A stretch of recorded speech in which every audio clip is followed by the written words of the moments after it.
Hello friends, आपका स्वागत है मेरे चैनल पे। तो सबसे पहले तो मैं आपसे माफ़ी मांगना चाहूँगा कि इतने टाइम बाद मैं सीसीएमएन के ऊपर वीडियो ला रहा हूँ। आपके इतने सारे डाउट होने के बावजूद भी मैंने वीडियो लाने में बहुत लेट कर दी, पर फिर भी अभी कुछ टाइम है सीसीएमएन की काउंसलिंग के लिए और कुछ दिन बचे होंगे जब तक ये वीडियो अपलोड हो जाएगी। और आपको इससे हेल्प भी मिल जाएगी कि आप कौन से कॉलेज को चुनें, जिसका आपको बार बार डाउट आ रहा है कि कौन सा एनआईटी बेस्ट है। सो आपके इन सब के बारे में बहुत ज़्यादा क्वेश्चन आ रहे थे और आप साथ में मेरा एनआईटी जालंधर का एक्सपीरियंस भी जानना चाह रहे थे। तो मैं आपको आज इस वीडियो में ये सब बातें क्लियर कर दूंगा और आई होप आपके ये वीडियो काम आएगी और ये आपको हेल्प करेगी एक अच्छा कॉलेज चुनने में और एक अच्छे कॉलेज में अपनी सीट को लॉक करने में। So let start. तो फर्स्ट पॉइंट है how to select the college. तो आपका सबसे ज़्यादा डाउट यही आ रहा है कि कौन सा कॉलेज सिलेक्ट करें या कौन सा अपना प्रेफरेंस चॉइस में आप कॉलेज भरें। तो सबसे पहले तो मैं आपको दो पार्ट्स में ये जवाब देना चाहूँगा। दो पार्ट्स मतलब दो टाइप के स्टूडेंट हैं जो मुझसे ये डाउट पूछ रहे हैं। एक तो वो जिन्हें न्यू आईआईटी मिल गया है और वो फिर भी चाहते हैं कि वो सीसीएमएन का फॉर्म भर रहे हैं तो वो एनआईटी लें या कौन सा एनआईटी लें। और सेकंड वो जो एनआईटी ले रहे हैं वो कौन सा एनआईटी चुने। तो फर्स्ट तो पहले मैं उन पे आऊँगा जिनको ऑलरेडी न्यू आईआईटीज मिल गए और वो फिर भी ये सोच रहे हैं कि एनआईटी जाना चाहिए या नहीं और क्या उनका फैसला सही है। तो सबसे पहले तो मैं यही कहना चाहूँगा, अगर आप एमएससी के बाद पीएचडी करना चाहते हैं तब तो आप आईआईटी लें, क्योंकि वहाँ पे आपको थोड़ा एक्सपोजर मिलेगा इन टर्म्स ऑफ रिसर्च और वहाँ पे जो फैसिलिटीज़ होती हैं वो आपको ज़्यादा मिलेगी और साथ में उसका टैग आपको आगे एकेडमिक्स में काम आएगा। देखो कभी कभी ऐसा भी होता है कि पीएचडी में कई टाइप के फॉर्म निकलते हैं, जैसे जॉइंट प्रोग्राम टाइप के, वहाँ पे आपका टैग काम आएगा। सेकंड, जब आप पीएचडी के इंटरव्यू देंगे वहाँ पे भी मैंने देखा है कि आईआईटी के बच्चों को थोड़ी सी प्रेफरेंस मिल जाती है। यानी अगर आप पीएचडी करना चाहते हैं, पोस्ट डॉक करना चाहते हैं या आगे लेक्चरर बनना चाहते हैं तो आप नए आईआईटी की तरफ जा सकते हैं और ये एक अच्छा डिसीजन रहेगा। पर अगर आप मानिए कि आप ये सोचते हैं कि सिर्फ मास्टर्स के बाद ही आप नेट करेंगे या नहीं करेंगे या मतलब आप जॉब करेंगे, तो आप एनआईटी ले सकते हैं और कोई पुरानी एनआईटी या जिसका टैग और अच्छा है उसे आप ले सकते हैं। क्योंकि इससे होगा क्या कि जब आप जॉब पे जाएंगे तो जनरली आप टीचिंग की अगर जॉब करते हैं तो कोचिंग इंडस्ट्री में जब आप जाते हैं तो या तो आईआईटी को जानते हैं, ओल्ड आईआईटी को, और या वो पुरानी आईआईटी को ज़्यादा तवज्जो देते हैं एज कंपैरिजन टू नई आईआईटी को, क्योंकि उनको हर चीज़ का पता होता है कि किसकी रैंक क्या है, क्योंकि वो अपने जेई के बच्चों को तो काउंसलिंग देते रहते हैं। तो इसीलिए उनको आइडिया होता है कि ओल्ड आईआईटी में क्या होता है, न्यू आईआईटी में क्या होता है और कौन सी एनआईटी बेटर है। तो इसीलिए अगर आप टीचिंग फील्ड में ही जाना चाहते हैं तो आप एनआईटी को भी ले सकते हैं। और आप ये चाहते हैं कि मतलब आप एक अच्छे कैंपस में रहें और अच्छा आपको मतलब फैसिलिटीज़ प्रोवाइड हो, तो भी आप पुराने एनआईटी में जा सकते हैं। क्योंकि होता क्या है कि जो नई आईआईटीज़ है वहाँ आपको इक्विपमेंट फैसिलिटीज़ तो मुझे लगता है लगभग मिल जाती है, पर फिर भी कई जगह ऐसा है कि उनका कैंपस भी अपना नहीं है। तो इसीलिए अगर आपको अच्छी लाइफ देखनी है और कैंपस लाइफ हो और या अकेडमिक्स में भी ज़्यादा ध्यान देना है सिर्फ और मास्टर्स तक के लिए, तो आप पुरानी एनआईटी में जा सकते हैं। अब उन बच्चों की बात जो सीसीएमएन की काउंसलिंग कर रहे हैं सिर्फ और उनका पूरा ध्यान एनआईटी में ही है और अब वो सोच रहे हैं कि कौन सी एनआईटी चुने। तो उन सब से मैं ये कहना चाहूँगा कि देखिए, मैं यहाँ पे कोई पर्टिकुलर एनआईटी का नाम नहीं लेने वाला कि आप इस पर्टिकुलर एनआईटी में जाएं। ये आपने भी पता लगा ही लिया होगा कि ज़्यादातर केमिस्ट्री में एनआईटी वारंगल, रूरकेला और एमएनआईटी और ये सब एनआईटी काफ़ी फेमस हैं। पर मैं आपको फिर भी ये कहूँगा कि अगर आपको कॉलेज चुनना है एनआईटी का तो आप दो तीन चीज़ों का ध्यान रखिए कि पहला तो आप उसी कॉलेज को चुनिए जो आपके सबसे पास है। और मैं ये इसलिए कह रहा हूँ आपको क्योंकि ज़्यादा इतना फ़र्क पड़ता नहीं है कि आप कौन सी एनआईटी में जाते हैं, क्योंकि जनरली जहाँ भी एमएससी होती है वो लगभग सब सेम ही है और जो आपको फैसिलिटीज़ मिलेगी वो भी लगभग सेम ही मिलेगी। और सेकंड, आप इस बात का ध्यान रखिए कि जो कोर्स आप करना चाहते हैं वो कोर्स उस एनआईटी में ज़रूर होना चाहिए प्लीज़। क्योंकि देखिए कभी कभी मैंने देखा है कई बच्चे ऐसी एनआईटी में एडमिशन ले लेते हैं जहाँ पे केमिस्ट्री का वो कोर कोर्स नहीं होता जो आपको चाहिए। जैसे कि लेट्स सपोज आप एनालिटिकल नहीं पढ़ना चाहते पर किसी किसी एनआईटी में सिर्फ एनालिटिकल केमिस्ट्री है। अब आप गलती से वहाँ एडमिशन मत ले लेना कि जहाँ पे आपका मन का कोर्स ना हो, तो उस पर आप जरा ध्यान दीजिएगा।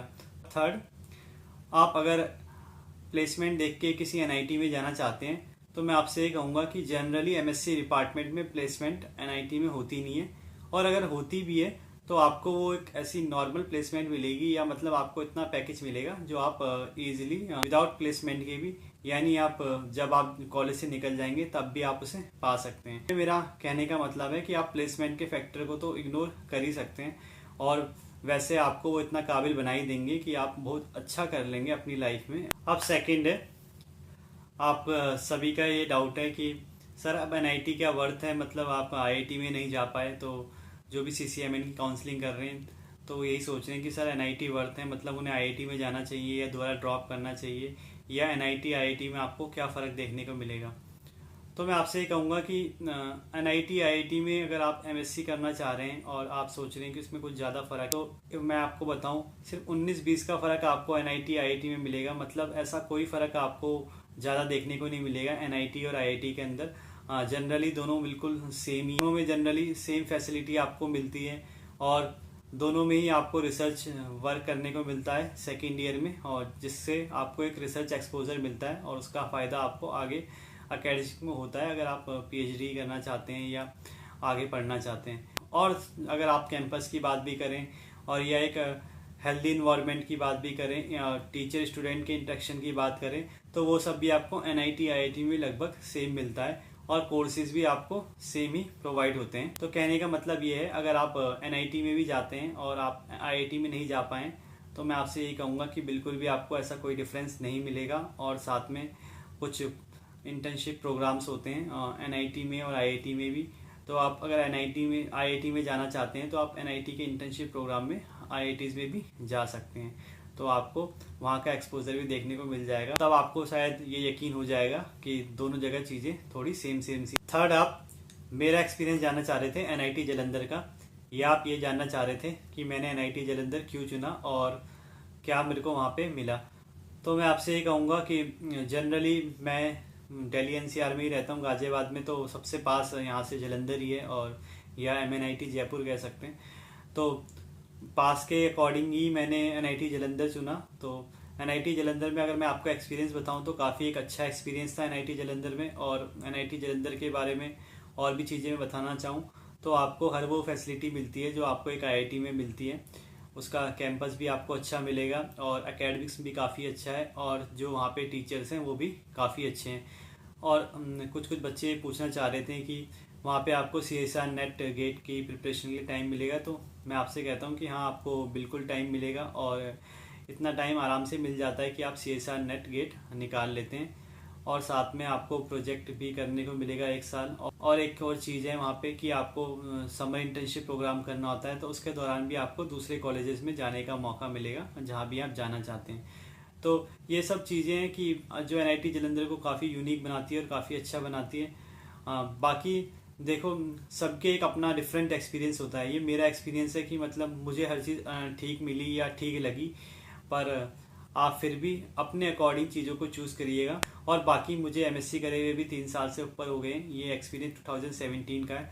तो प्लीज़ एक बार आप पिछले 1-2 साल के बच्चों से भी ज़रूर बात कर लीजिएगा, ताकि आपको एडमिशन लेने के बाद कोई प्रॉब्लम ना देखने को मिले। फोर्थ, एक और डाउट आपको ये आ रहा है कि जो फीस है एनआईटी और आईआईटी की वो बहुत ज़्यादा है, तो आप ये पूछना चाह रहे थे कि एनआईटी आईआईटी में एडमिशन लेना चाहिए या हम किसी स्मॉल कॉलेज में एडमिशन ले लें, या हम अपने आसपास की किसी यूनिवर्सिटी में एडमिशन ले लें ताकि हम सीएसआर नेट की से प्रिपरेशन करें। तो यहाँ पे मैं आपको ये बताना चाहूँगा कि अगर आप फीस की बात करते हैं तो देखो, फीस तो ज़्यादा है पर वर्थ भी है। मतलब आपको जितनी फैसिलिटीज़ मिलती है और जितना आपको एक्सपोजर मिलता है एनआईटी आईआईटी का, तो उस हिसाब से आपकी फ़ीस वर्थ है। पर अगर हाँ, आपको ये लगता है कि थोड़ी आपके पास फाइनेंशियल प्रॉब्लम है, या आपको लगता है कि फ़ीस ज़्यादा है, मतलब इतना भी आप इन्वेस्ट नहीं कर सकते एमएससी में, तो आपका ये डिसीजन भी बिल्कुल ठीक रहेगा कि आप किसी आसपास कॉलेज में एडमिशन ले लें या जो भी यूनिवर्सिटी में जहाँ पे फीस कम है वहाँ एडमिशन ले लें। और ये बिल्कुल सही डिसीजन है, क्योंकि आखिर में भी आपको CSR नेट गेट ही निकालना है। मतलब आप चाहे NIT से पढ़ें चाहे IIT से पढ़ें, अगर आपका CSR नेट गेट नहीं होगा तो आपको थोड़ी मुश्किल आने वाली है आगे अदर एकेडमिक्स में जाने में। तो इस चीज़ का आप ध्यान रखें। और बाकी अगर आप NIT IIT में ही जाना चाहते हैं तो मैं आपसे यही कहूँगा कि फीस की चिंता बिल्कुल ना करें। जितना फीस आपसे ली जा रही है उतना आपको लाइफ में वसूल भी हो जाएगा, और इसका टैग अगर आपके पीछे लग जाता है तो ये भी आपको पूरा काम आने वाला है। नेक्स्ट क्वेश्चन है कि प्लेसमेंट क्या है NIT में या IIT में। तो मैं आपसे पहले ही बोल चुका हूँ ये कि आपको प्लेसमेंट तो बहुत ही कम देखने को मिलती है, चाहे वो NIT हो चाहे IIT हो। पर थोड़ी बहुत जो प्लेसमेंट आपको देखने को मिलती है वो कोचिंग इंडस्ट्री में या फार्मास्यूटिकल इंडस्ट्री में मिलती है। और जितना पैकेज वो स्टार्टिंग में प्रोवाइड करते हैं वो आपको इजीली विदाउट प्लेसमेंट के भी कॉलेज से पा सकते हैं। तो प्लेसमेंट की उम्मीद तो थोड़ा कम रखिएगा। हाँ, पर कुछ चीज़ें जो आपको वहाँ मिलेंगी जो कहीं नहीं मिलेंगी, आपको एक ऐसा टैग मिल जाएगा जो आपके हमेशा काम आएगा। और आप देखेंगे जॉब में भी आप जब जाएंगे तो सबसे पहले प्रेफरेंस आपको मिलेगी। सेकंड, देखो आप इतना फ़र्क तो पड़ता ही है कि अगर आप किसी NIT या IIT से पढ़े तो एक कॉन्फिडेंस आपके अंदर डेवलप हो जाएगा जो आपको हेल्प करेगा चीज़ों से फाइट करने में। थर्ड है, यहाँ पे आपको एक रिसर्च एक्सपोजर देखने को मिलता है। मतलब अगर आप आगे पढ़ना चाहते हैं तो आप देखेंगे कि आपको एक रिसर्च का बहुत अच्छा एक्सपोजर मिलेगा, और ड्यूरिंग MSc भी आपको एक प्रोजेक्ट करने को मिलेगा।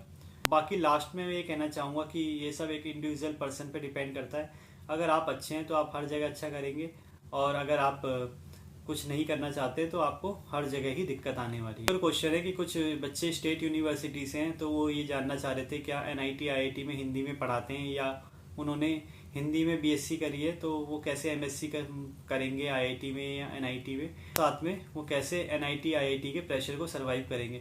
तो यहाँ पे मैं आपसे ये कहना चाहूँगा कि देखो, अगर आपने हिंदी में BSc करी है तो अगर आप सोच रहे हैं कि IIT में हिंदी में पढ़ाएंगे तो देखो ऐसा तो नहीं होता है कि वहाँ पे हिंदी में पढ़ाई होती है, पढ़ाई वहाँ इंग्लिश में ही होती है।